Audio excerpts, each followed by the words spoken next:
Խորհրդահայ պաստառների բացառիկ ցուցադրություն ռուսական արվեստի թանգարանում։ Ներկայացված են 1940-ից 60-ականների պաստառային արվեստի մոտ 2 տասնյակ ինքնատիպ նմուշներ, որոնց միջոցով խորհրդային Հայաստանում քարոզում էին կրթության եւ գրքի հանդեպ սերը։ Ինքնին թեման շատ հետաքրքիր է, ցուցադրություն ունեցել է առանձին համադրող Արթուր Աթայանը, ով հետազոտել է այս պաստառները եւ այստեղ ցուցադրված բոլոր պաստառները հետազոտահեն են, ուսումնասիրված են եւ կոնկրետ ժամանակաշրջան են բնորոշում։ Մենք հիմա ինչ-որ ինֆորմացիա տարածելու համար սոցիալական ցանցերն ենք կիրառում, բայց ժամանակին կիրառվել է պաստառը, պաստառային մշակույթը հանդես է եկել որպես ագիտացիոն, որպես գովազդային եւ դրա մասին են փաստում տարբեր ժամանակաշրջաններում պաստառների այս տարաբնույթ եւ տարբեր, այսպես ասած, կարգախոսերով ի հայտ գալը։ Ըստ Մկրտչյանի խորհրդային գաղափարախոսության համաձայն միայն կիրթ քաղաքացին կարող էր լիարժեք մասնակցել համընդհանուր ապագայի կառուցմանը։ Այդ պատճառով իշխանությունները մեծ ռեսուրսներ էին հատկացնում գրքի գովազդին եւ որակյալ կրթությանը։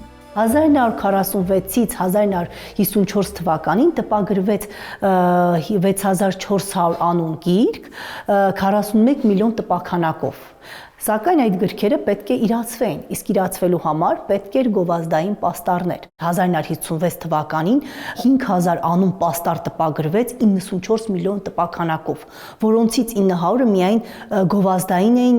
եւ հիմնականում գրատպության հետ կապված։ Այո, դրանք հեղինակային ստեղծագործություններ են եւ դրանք հիմք հանդիսացան 1960-ականներին արդեն խորհրդահայ պաստառների արվեստի ձևավորմանը։ Սիրեք գիրքը, գիրքը գիտության աղբյուր։ Մկրտչյանի խոսքով սրանք այն կարգախոսներն էին, որոնցով պետք է առաջնորդվեին խորհրդային երկրում ապրող երիտասարդները։ Այս ժամանակաշրջանի վիճակագրությամբ խորհրդային Հայաստանի բնակչության 83%-ը ճանաչվել էր գրագետ, եւ ըստ Մկրտչյանի դրան մեծամասամբ նպաստել էր հենց ազգագրային մշակույթը։ Այսօր էլ մենք խրախուսում ենք մեր երիտասարդներին, որ գրքեր գնեն, հայերեն գրքեր գնեն, որովհետև մենք նկատում ենք, որ շատ են նաև այլ լեզուներով գրքերի ընթերցանությունը եւ մենք խրախուսում ենք այդ, այսպես ասած, գրքի գնելու մշակույթը, հրատարակել այդ մոտեցումը շատ եւ հենց շատ համահունչ է այսօրվա գրքի տոնին,